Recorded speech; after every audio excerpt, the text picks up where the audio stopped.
नमस्कार दोस्तों, स्वागत है आपका द भोजीवुड अपडेट में। दोस्तों, इस वीडियो में हम बात करेंगे अरमान बाबू और सोनम शर्मा के आए नए गाने मोहब्बत करिए बूझ के बारे में।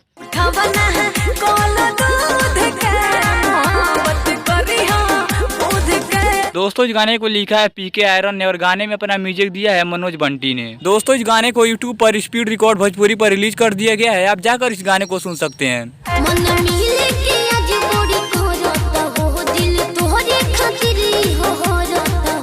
दोस्तों, इस गाने के बारे में बात करें तो अरमान बाबू का यह नया गाना काफी ज्यादा शानदार है। आपको एक बार इस गाने को जरूर सुनना चाहिए। और यदि आपने इस गाने को सुन लिया है तो आप हमें कमेंट बॉक्स में बताएं कि अरमान बाबू का यह नया गाना आपको कैसा लगा। तो दोस्तों, भोजपुरी के ऐसे ही लेटेस्ट अपडेट पाने के लिए बने रहिए हमारे चैनल द भोजीवुड अपडेट के साथ। और वीडियो पसंद आए तो लाइक कीजिए, शेयर कीजिए और साथ ही हमारे यूट्यूब चैनल द भोजीवुड अपडेट को सब्सक्राइब कीजिए। मिलते हैं अगली वीडियो में।